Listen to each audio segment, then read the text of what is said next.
공작에 있어서 어떤 후보를 대입해가고 김문수 후보 시간을 따라간다는 것입니다.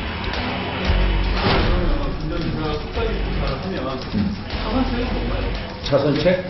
차선책 없습니다. 19초를 해서 김문수 시간을 모셔온다. 차선책 없습니다.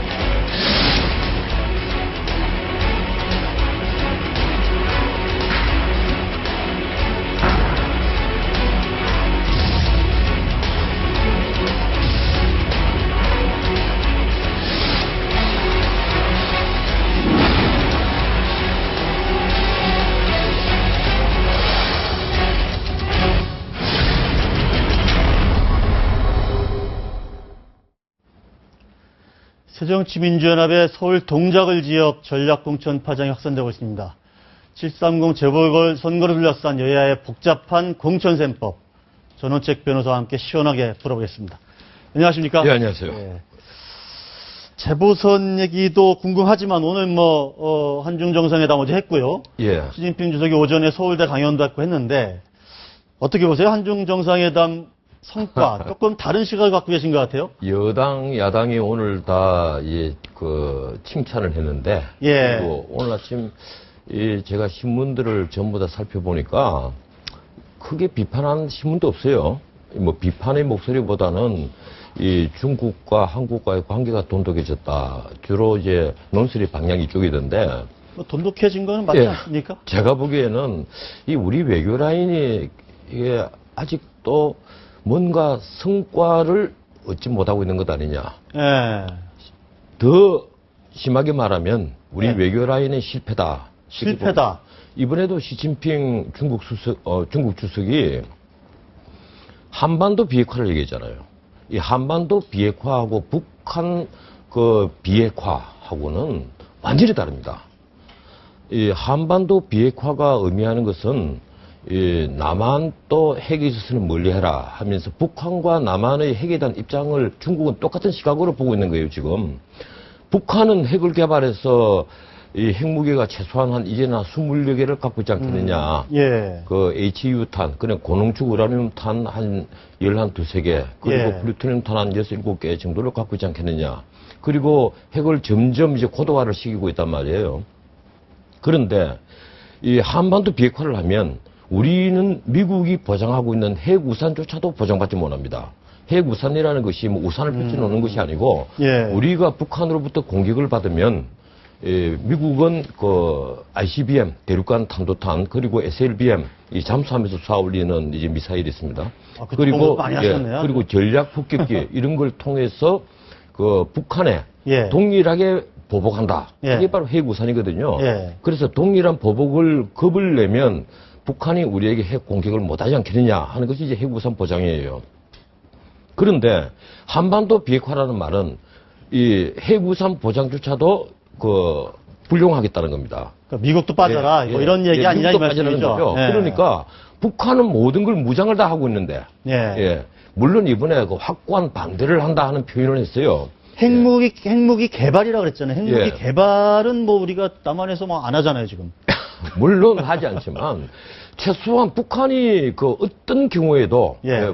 이제 자신들이 핵을 가지겠다. 걔들은 미국이 공격하는데 대비해서 우리는 핵을 가진다는 것이거든요. 그래 대미용이라는 겁니다. 옛날에 예. 노무현 정부 때 우리 정부도 그런 입장이 있었는데 대미용의 핵을 개발한다 이런 취지지만 사실은 핵은 대남용이죠. 예, 그래서 이 북한은 핵을 개발하고 생화학 무기, 미사일 이런 것을 계속 개발하는데 남한은 두 손 놓고 있으라는 얘기예요. 지금 시진핑 주석 얘기는 그렇습니다. 그런데도 우리 외교 라인은 지금 박근혜 정부가 출범한 지 1년 반이 지나도록 여기에 대해서 전혀 조금 더 진전이 보이지 않는다는 겁니다. 그런데다가 뭐 한일 외교는 지금 뭐 아주 극단적으로 가고 있죠. 물론 그건 아베 신조가 아주 잘못하는데 이제 기인하는 바가 큽니다. 기본적으로. 네. 이 과거사 문제에 대해서도 일본은 점점 더 엇나가고 있고, 예? 그리고 독도 문제는 훨씬 더 엇나갔어요. 예, 독도 문제는 일본의 국방백서에 자기들이 수복할 땅이라고 표현을 했거든요. 예. 회복할 땅으로 표현을 했는데, 그리고 지금 한미 관계도 과거처럼 그렇게 돈독한 관계냐? 저는 그렇게 보지 않습니다. 지금 우리가 중국과 미국과의 사이에 마치 균형자 역할을 하려는 그런 태도가 아니냐? 그래서 저는 대단히 이걸 위험스럽게 봐요. 최소한 안보는 미국과 돈독한 관계를 유지를 해야 되고, 예. 그리고 경제는 이제 중국과 미국 사이에서 우리가 균형자 역할을 하는 건 좋은데, 예. 이 안보 문제까지도 이 균형적인 중간 입장에 놓인다면 우리 네. 국방은 굉장히 위험해집니다. 우리가 지금 자주 국방할 능력이 있느냐? 저는 아직까지는 없다고 봐요. 우리가 지금 미사일이라든지 뭐 더 나가서 아주 이 극단적인 무기인 핵무기라든지 생화학 무기에 대해서 어떠한 대처할 방법을 지금 갖고 있지 않는데 지금 뭐 사드 SM3 이거 하나도 우리가 보유하고 있지 않거든요. 예? 그런데 북한이 갖고 있는 이제 미사일 노동사무 같은 사거리가 1300km 됩니다. 그게 최소한 900기가 있어요. 여기에 대해서 어떤 방어수단도 갖고 있지 않으면서 지금 우리에게 두 손 놓고 있어라. 이건 나는 우리 외교 라인이 뭔가 지금 이게 만년이 대응하는 것이 아니냐. 조금 한번 그 점은 꼭 좀 지적을 좀 해야겠다. 그래서 뭐 시간이 좀 많은 것 같으면 그 점에 제가 말씀을 좀 더 많이 드리겠습니다. 다음에 한번 기회를 보고 한번 전 변호사님께서 이 외교안보 문제를 또 말씀하시니까 조금 새롭네요. 사실 내가 이 자위권의 유엔헌장 51조 자위권에 기해서 우리도 핵 개발을 천명해야 된다는 얘기는 우리나라 논객 중에서 제가 제일 먼저 했어요. 그렇군요. 예, 그게 2006년도인데 그때는 제가 미친놈 취급을 받았어요. 예, 그런데 우리가 핵 개발을 하겠다는 게 아니에요. 최소한 정치 지도자들이 그리고 국회가 그런 결의안이라도 내줘야만 중국이 이러다가는 핵 도미노가 일어나겠구나. 이 북핵을 좀 더 적극적으로 제어를 할 겁니다. 알겠습니다. 그 얘기를 나중에 한번 기회를 가서 한번 전문적으로 한번 집중적으로 한번 다뤄보기로 하고. 근데 시청자들이 그런 얘기는 별로 좋아하지 않아요. 아니요, 괜찮습니다. 안보 문제를 자꾸 안보 얘기하면 문제 되게 관심이 많죠. 더 불안감을 느끼고 하니까 공포감, 불안감을 준다고 생각을 하거든요. 근데 안보보다 더 중요한 게 없는데 우리 국민들이 그 점에 대해서는 과거와는 좀 다릅니다. 지금 안보 강연을 하면 옛날에 가득가득 메워졌는데 지금은 뭐 자리가 듬성듬성 비어 있거든요. 사람들이 거기에 대해서 별 관심이 없어요. 뭐 안보 얘기하면 젊은 청년들은 다 줍니다. 그러니까 나는 이 우리나라 국민들의 대북 경각심 이게 지금 어느 정도일까? 과거에는 흡수 통일을 찬성하는 사람이 92%였는데 대북 경각심, 안보 불감증. 지금은 흡수 통일 주장하면 또 정신병자 취급을 하니까 이게 어떻게 되는지 지금 정말 모르겠어요. 적절한 기회에 한번 집중적으로 한번 다뤄보기로 하고요. 조금 전에 제가 리드에서 말씀드렸는데 서울 동작을 지역 아주 시끄럽습니다, 지금. 사실 그 전에 이 권력이 어디서 오는가 하는 걸 제가 좀 말씀을 드려야 되겠어요. 우리 정치판은 아직까지 솔직히 말하면 미성숙 민주주의입니다. 권력은 이념과 정책을 함께하는 사람들이 모여서 국민들을 위한 정책을 개발해서 그 정책을 지지를 받고 그래서 권력을 획득을 해야 돼요. 그런데 우리는 그게 아닙니다. 보수를 중심으로 사람들이 모이고 이 사람들이 많이 모여서 그 세력으로 권력을 정치를 하려 하거든요. 엄청난 차이가 있습니다. 이 후자의 경우에, 그럼 우리의 경우에 과연 이걸 민주주의라고 부를 수 있느냐? 난 우리나라에 있어서 민주주의는 아직도 허구다. 정책과 이념으로 뭉치지 않고 보수 중심으로 뭉치니까 전부 다 정치 공학만 난무하는 거예요. 새누리당이든 민주당이든. 이번에 지금 동작을이 지금 문제가 되고 있지 않습니까? 이번에 15군데 이제 선거를 하는데 사실은 엄청난 숫자죠. 제일 많죠, 지금. 전체 국회의원 숫자가 300명이니까 20분의 1을 지금 바꾸는 거거든요. 그 15분을 뽑는데 문제는 이 선거 결과에 따라서 여소야대도 바뀔 가능성이 있습니다. 이 여소야대가 바뀌어봤자 사실 지금 국회에 소위 그 국회 뭐 선진화법인지 하는 그 국회법을 개정해서 다수결이 인정 못 받는 이상한 지금 국회가 되어 있는데 그러니까 여당으로서도 큰 타격은 없을 거예요. 하지만 이 정치적인 주도권을 누가 지느냐 이게 있어서는 엄청난 차이가 있단 말이에요. 이러니까 여당도 지금 그 엄청난 그 이 중대한 기로에 서 있는데 문제는 박근혜 대통령 지지도가 계속 떨어지고 있지 않습니까? 오늘 40%까지 영이 어떻든 40%가 무너져 버렸죠. 38%까지 내려간 그 여론조사 결과 나오고 있는데 사실 참 여당으로서는 죽을 맛일 겁니다. 예, YS나 DJ도 이 집권 초기에는 엄청난 지지도, 특히 YS 같은 경우는 뭐 90% 가까운 지지를 보이고 있다가 2년 뒤에는 급락을 하기 시작하거든요. 이제 그러면서 레임덕이 오고 부패가 본격적으로 시작이 됩니다. 예, 그런데 박근혜 대통령은 오히려 더 빠른 것 같아요. 지지도가 무너지는 것이. 예, 그래서 이 원인을 뭐 분석하자면 지금 뭐 시간이 끝도 없이 얘기가 많아져야 될 것이고, 문제는 이번 그 재보선 선거가 하나 시금석이 된단 말이에요. 예, 여야가 전국 주도권을 누가 질 것이냐. 그리고 지방선거하고 조금 더 다른 거죠, 이거는. 그러니까 과거의 재보선하고 의미가 다른 거예요, 우선. 지방선거와도 물론 다르고요. 그런데 텃밭의 경우는 빼고 나머지 지역이 9곳인데 수도권이 이제 한 6곳 정도 되죠. 근데 서울은 딱 한 곳입니다, 지금 동작을.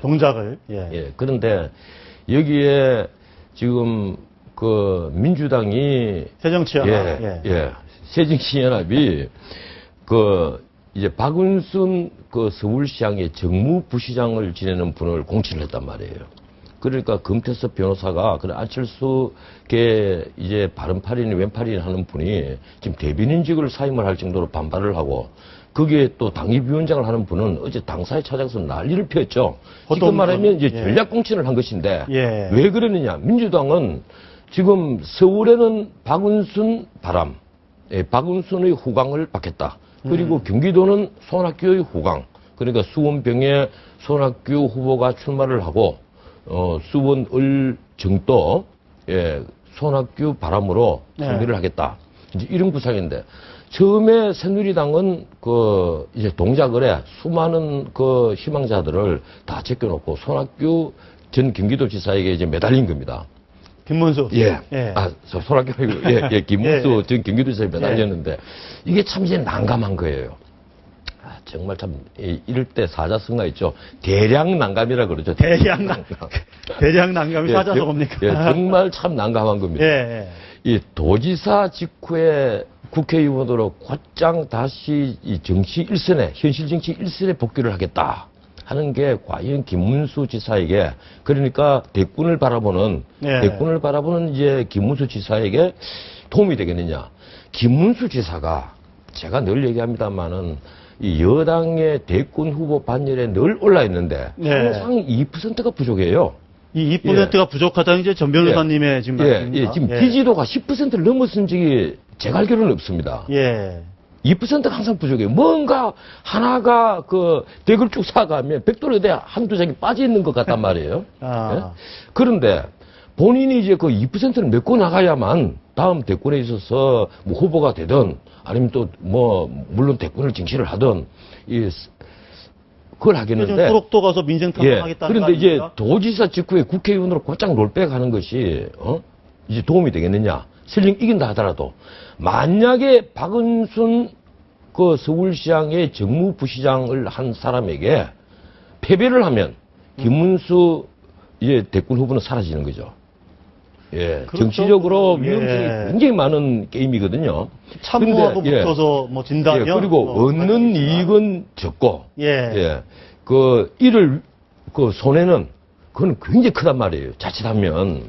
그래서 김문수 전 지사로서는 이 결심하기가 굉장히 어려울 겁니다. 근데 주변에서는 이제 선당 후사라고 얘기를 하죠. 윤상현 지금 사무총장입니다. 이분이 어제 대구까지 쫓아내려가서 이 선당 후사하는 마음으로 결심을 해달라. 이러니까 김문수 지사가 어제 뉴스에 역값이 나왔는데 선당 후사는 그런 것이 아니고 인생 탐방이다. 이런 식으로 얘기를 했는데 선당 후사라는 말 좀 안 썼으면 좋겠어요.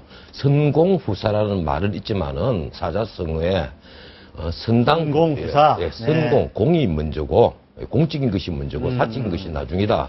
선공후사라는 말하고 선당후사라고 하니까 더욱더 정략적으로 보이지 않습니까? 그 말 자체가.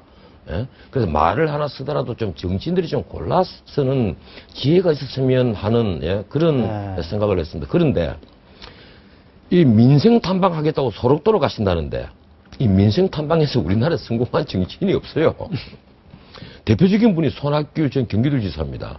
민생 탐방을 100일 동안 했거든요. 전국을 다니면서 수염을 이만큼 기르시고 나중에 서울역에 돌아오실 때까지 100일 동안이나 참 온갖 데 다 갔습니다. 공사장에도 가고 공장에도 가고 농사지은 데도 가고 뭐 고추밭에도 가고 마늘밭에도 가고 온갖 데로 다 가서 100일 동안 민생 탐방을 한 결과 지지도가 올랐느냐? 전혀 오르지 않았다는 겁니다. 그 도착하는 날 왜 그러냐? 북한이 뭐 무슨 예. 저 미사일 쐈든가 그랬죠. 하여간 운도 없는 분입니다. 예, 물론 그런 건 있는데 왜 근본적으로 민생 탐방이 그 국민의 그 지지도를 못 끌어올리느냐? 김문수 지사의 경우에 예. 왜 2% 부족한 것을 못 채워줄 것으로 보느냐? 그게 이벤트로 보인다는 거예요. 정략적인 이벤트로. 진정성 있게 안 보인다는 겁니다. 예. 정말 옛날에 그 박계동 의원은 국회에서 이제 국회의원 낙선하니까 택시를 몰았잖아요. 그분은 이제 생계수단 겸 민심을 들을 겸 그리고 서민의 그 생활을 알 겸 여러 가지 뜻으로 뭐 본인이 알리고도 하지 않고 예, 그냥 택시를 몰았는데 그런 경우에는 오히려 진정성이 있어 보일지 모르겠지만 명색이 대권 반열에 올라 있는 분이 예, 경기도지사까지 지내신 분이 삼선을 마다하고 예, 이제 불출마를 선언하고 나와서 소록도에 가서 봉사활동을 한다. 그걸 우리 국민들이 아주 진정성 있게 저분이 정말 이제 낮은 대로 임하기 위해서 소록도에 가서 저렇게 한센 한센병 이런 분들과 함께 생활을 하고 돌보고 있구나. 이렇게 이길 사람이 몇 사람이 되겠느냐는 거예요. 진정성 있게 안 보인다는 겁니다. 새누리당이요. 이 뭐 민주당도 마찬가지입니다만은 이 정치적인 이벤트를 참 너무 좋아해요. 내가 그 며칠 전에도 이 방송에서 얘기를 했는데 이 새바위라는 거 있지 않습니까?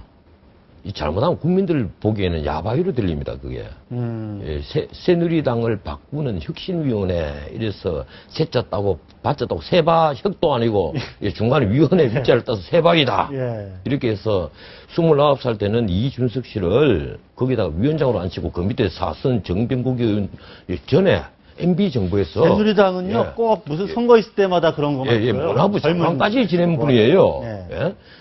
그런 중진을 앉히고, 또 뭐, 재선의원도 앉히고, 그리고 가정주부도 놓고, 회사원도 놓고, 그런 일들이 국민들 보기에는 이벤트, 쇼로 보인다는 거예요. 쉽게 말하면. 생쇼 하는 걸로 보인다는 거예요.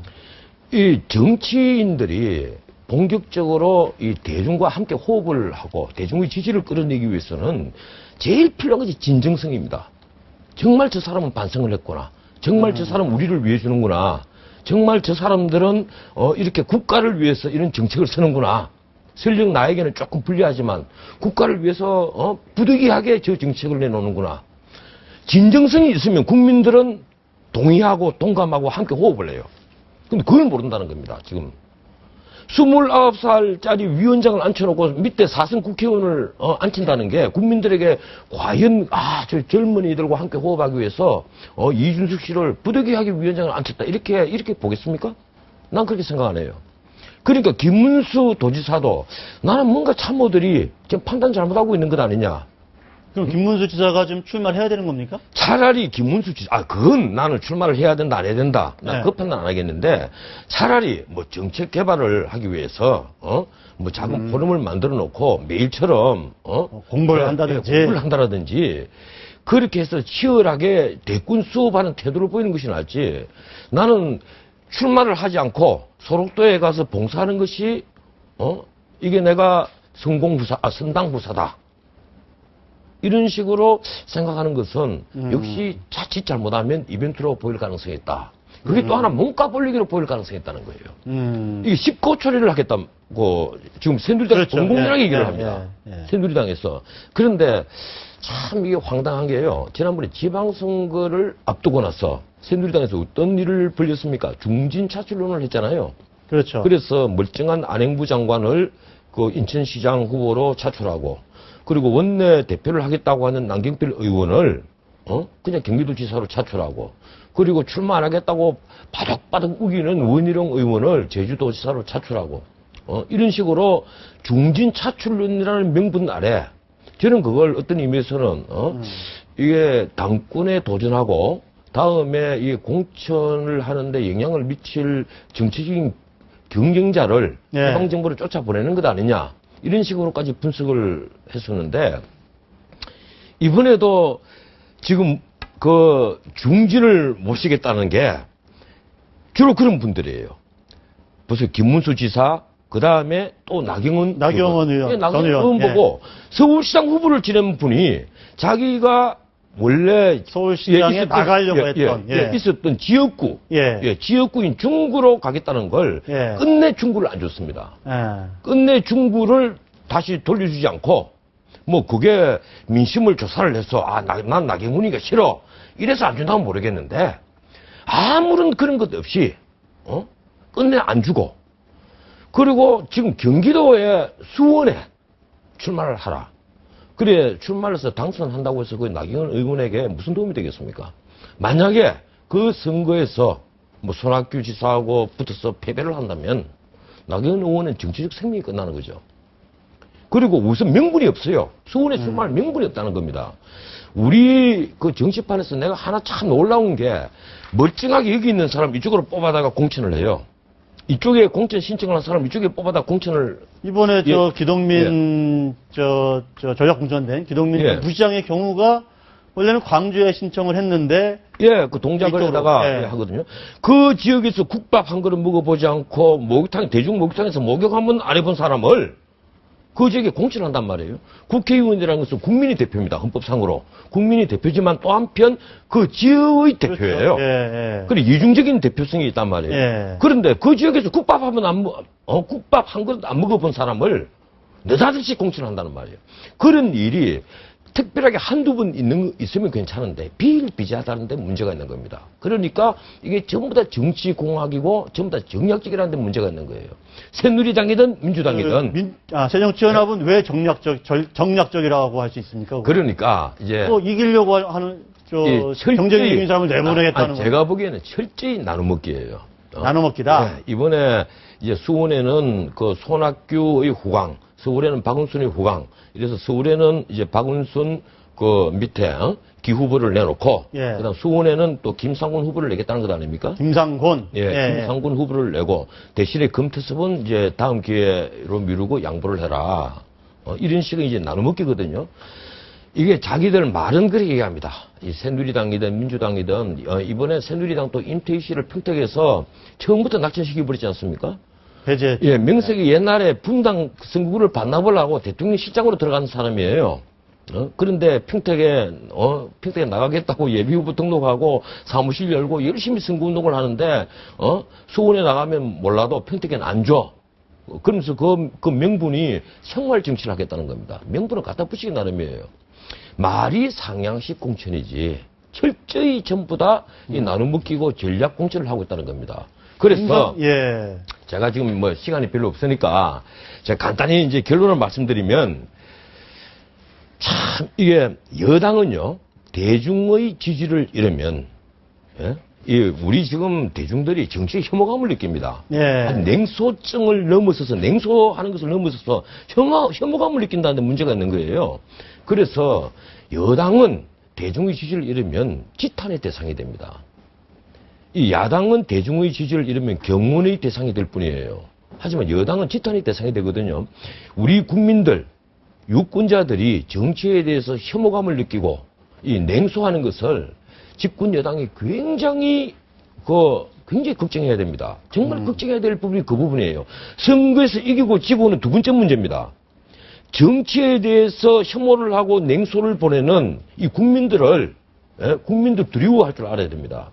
그런데 민주당 의사 뭐 국민들이 아무리 혐오를 해봤자 경문의 대상이 될 뿐이지만 집권 여당과 정부 대통령은 지탄의 대상이 된단 말이에요. 예? 아니 제가 지금 그래서 좀 약간 여야 모두 좀 이상한 게 가장 김문수 지사의 경우는 직전에 경기지사라는데 서울로 나가라고 예. 막 하는 거나 또 김상곤 전 교육감은 경기지사 하겠다고 나왔다가 경기도 떨어지니까 또 다시 무슨 재보선 나가는 거나 재보선 나가라고 또 나경원 뭐, 예. 나경원 의원은 서울시장 후보로 나갔던 분을 예. 느닷없이 수원에 국회의원 나가라고 당에서 하는 거나. 예, 밀어붙이는 거나 이 참 보면 이게 마치 이 청와대와 친박계 지도부가 이 도표를 딱 놔놓고 저쪽 채석판 보이네요. 이게 장과 쫄 움직이듯이 장기판에 장과 쫄 움직이듯이 한단 말이에요. 그러니까 나가서 되면 좋고 안 되면 안 돼도 자기들에게는 전혀 손해가 손해밖에 없으니까. 없다. 예, 손해가 없으니까. 제가 다시 한 번 더 강조를 합니다만 새누리당이나 이 새정치연합이나 정말 이 국민을 두려워한다면 이 정치를 좀 진정성 있게 해라. 네. 이 자기 자신들이 상향식 공천하겠다. 이 얘기를 새정치 한다면서 상향식 공천 얘기를 얼마나 많이 했습니까? 기초선거 앞두고, 예? 그 지방선거 앞두고요. 상향식 공천하겠다. 근데 솔직히 가슴에 손 얹고 생각해 봅시다. 지난 지방선거에서 상향식 공천을 제대로 했는지 안 했는지는 그분들이 더 잘 알 겁니다. 그분들이. 예? 근데 이번에 재보선까지도 이런 식의 그 정치공학과 정략적인 발상이 나무를 한단 말이에요. 그러면 우리 국민들은 점점 더 정치의 신물을 느끼게 됩니다. 아니 생활이나 윤택해지고 참 누구 말 맞다나 살림살이나 좀 나아지면 그래도 정치에 호감을 좀 가지겠는데 정치인들이 예. 저래 고생을 해서 나름대로 이렇게 참 조금 생활이 나아지는구나 이러겠지만 지금 먹고 살기가 점점 더 가깝해지고 세금은 계속 올라가고 수입은 점점 더 떨어지고 빈부기시가 늘어나고 경제는 점점 더 어두워지고 이런데 정부는 어떤 대책도 지금 못 내놓고 이러면서 강요들 뽑아놓으니까 전부 다 뭐 문제되는 얘기만 계속 쏟아지고 네. 멀쩡한 총리는 보수주의자라는 것 때문에 쫓겨나고 알겠습니다. 이런 판에 이 재보선까지도 이 친박 지도부가 이런 식으로 정략 공천을 한다면 제가 보기에는 새누리당의 미래는 정말 암울하다. 이 지탄의 대상이 될 가능성이 있다. 그 점을 좀 유의를 했으면 합니다. 알겠습니다. 새누리당이 공천 어떻게 후보를 내놓을지 한번 지켜보겠습니다. 예. 말씀 감사합니다.